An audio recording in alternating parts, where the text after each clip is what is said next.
Welcome to Make It Meaningful, Transition Assessment for Students who are Deaf and Low Functioning. I'm Professor Greg Long from Northern Illinois University, and I'm very pleased that you're here and are interested in taking this course. Before we move further, however, though, I want to offer some special thanks because this project would not have been completed without the assistance of Teresa Johnson at the Education Resource Center on Deafness, Susie Tiggs, who's helped coordinate a lot of this at the Education Service Center, Region 11, and in particular the Texas Working Group on Low Functioning Deaf.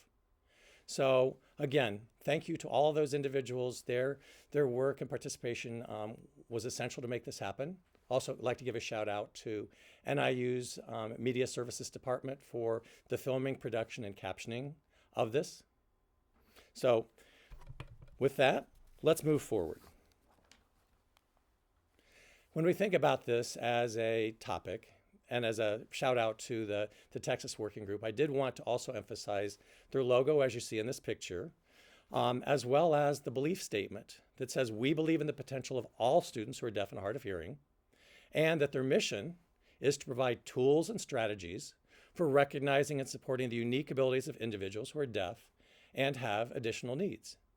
So both this belief statement as well as the mission statement fit very well into the overall scope of this project to enhance our services with individuals who are deaf and lower functioning.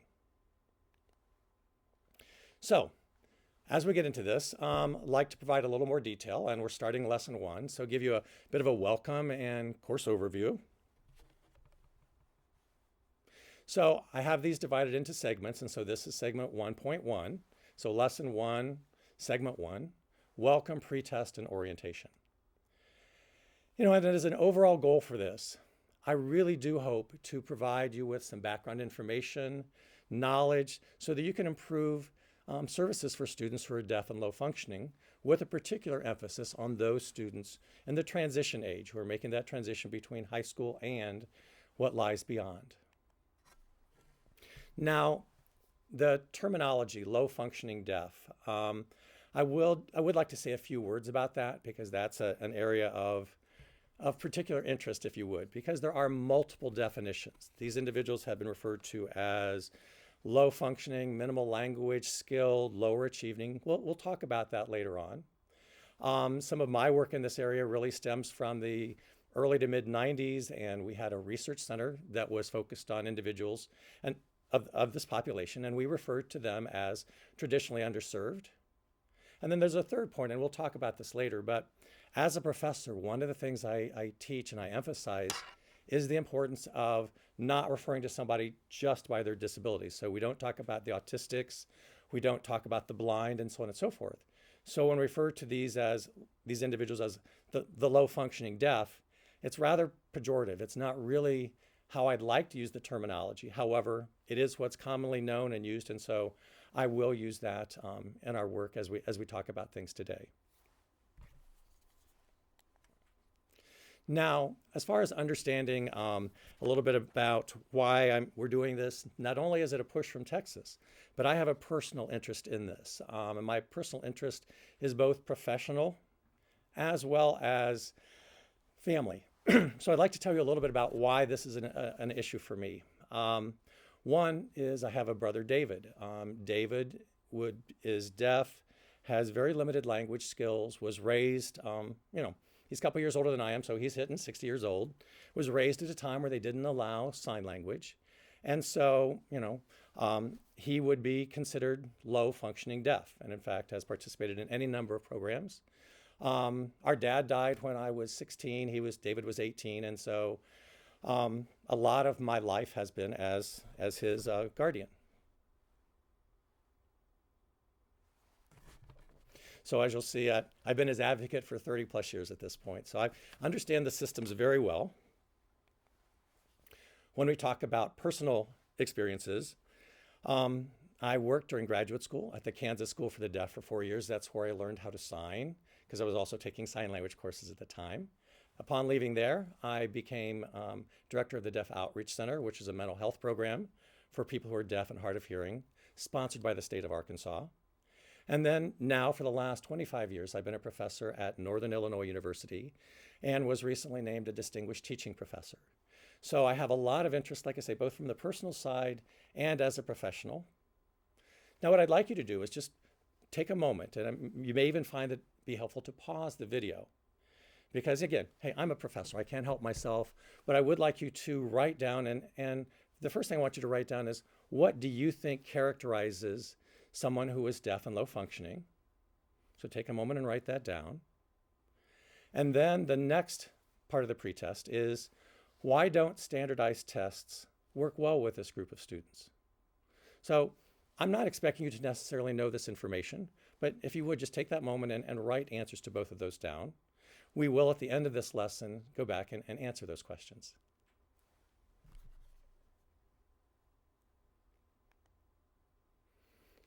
So, if we talk about this as the overall course and how it's organized, I want to let you know, when I think of the audience for this group, the audience is very, very broad. I don't want it just to be for evaluators. I want teachers to find some benefit from this. I want family members to find benefit from this, vocational rehabilitation. So there's a wide range of people that may benefit from this. And I assume, and this is not at all to be dismissive, but I assume a lot of people don't have much information or background knowledge regarding this population. And I mean, that's been my experience in talking to professionals for the last 30 years, is that there's not a lot of information known about this group. As I've said, from a learning standpoint, I definitely want you to develop that background knowledge and information so that you can better work with individuals. And then as far as how this course is organized, as far as structure and accessibility, you'll note that there are 10 lessons. Each lesson has typically 3, maybe 4 segments. Segments are going to be fairly short. And we've done that because we know how brains work as far as learning goes. We know how people use we know how people use mobile devices and so forth. People don't watch for a very long time. So the other part of this in terms of accessibility is that each lesson will be captioned, and we will also have a transcript available for people. Okay, that's the end of our first segment. Let's move into the next segment.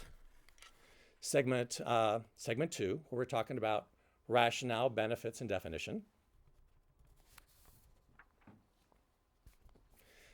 One of the rationales for offering this course is that there's been, over the years, sporadic attention paid to these students.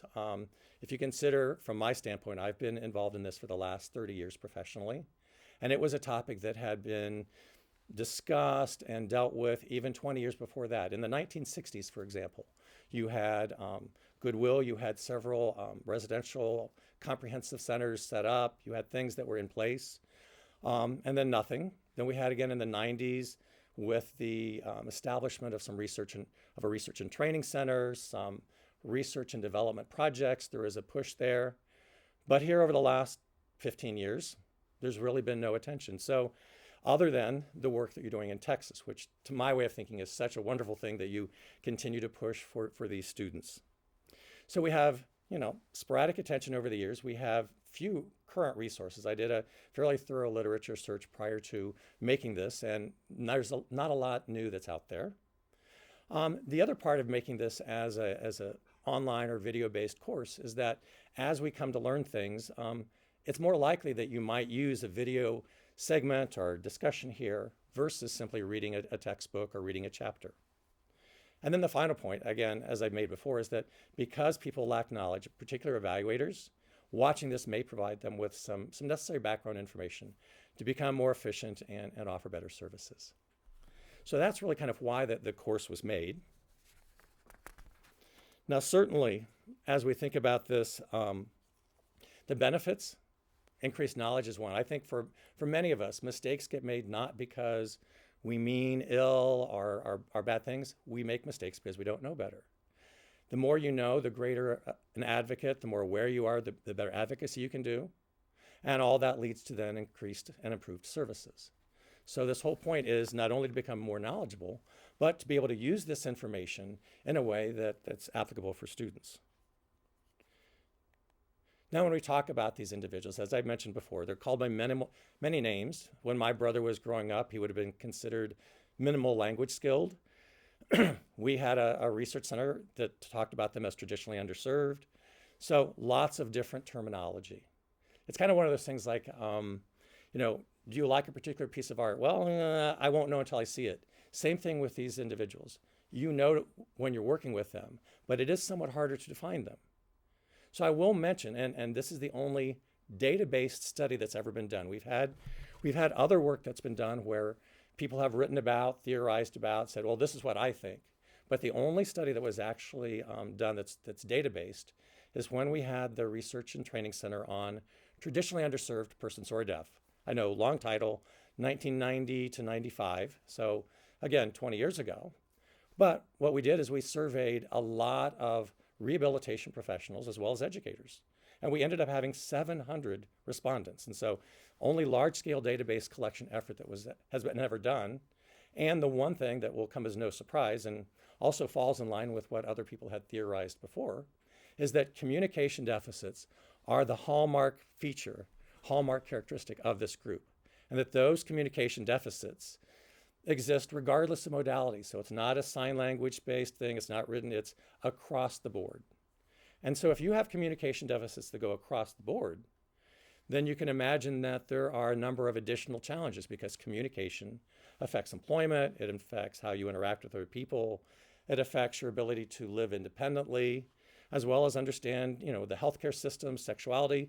So while we say communication deficits are the hallmark feature, we also recognize too that if you have a significant communication deficit, it's going to spread and it's going to have an influence over everything, over most aspects of life. So we understand you have to have a communication deficit. That is the number one thing. If you don't have a communication deficit, you would not be considered to be low functioning.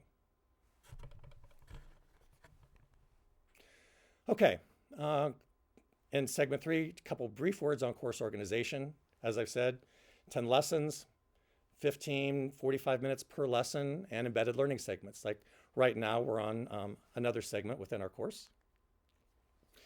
The lessons are organized as follows. I'll quickly review them for you. Certainly, lesson 1 is a welcome and orientation. Lesson 2, we provide an introduction to deafness. Lesson 3 is an assessment refresher. And for a number of people, that's a little dry. On the other hand, it's really, really critical to understand how standardized assessment works with people who are just in general and people who are deaf and hard of hearing. In lesson 4, we're going to talk about how deafness impacts assessment. In lesson 5, we're going to focus more specifically on individuals who are deaf and lower functioning, students who are deaf and lower functioning, and issues related to transition. Lesson 6, we'll talk about specific assessment strategies, things that I recommend and don't recommend. We'll then put those into play in lesson 7, where we talk about communication assessment. That's a particular area of interest of mine. I've been looking into that for the last 20 plus years. The last 3 lessons we'll focus on, in lesson 8, how to review and write assessment reports. Lesson 9, suggestions for facilitating follow-up. And in lesson 10, I'll provide an overall summary of the course. So let's get back to the summary and pretest answers, just to make sure we're there. Okay, as a summary, we're focusing overall for the course on individuals who are deaf and low functioning, particularly as it relates to transition and what types of assessments and plannings are valuable to them. And in terms of pretest answers, we've talked about this, but again, remember what characterizes this group primarily is the idea of communication deficits across all modalities. And then we'll be getting into this, we didn't really mention it at all, but one of the major problems with standardized tests is that they provide no instructions, no accommodations, no norm groups. They're not really designed for people who have disabilities, and they're particularly not designed for people who are deaf and lower functioning. So that's the end of lesson 1. And in lesson 2, we'll move on to talking about an introduction to deafness. Thank you.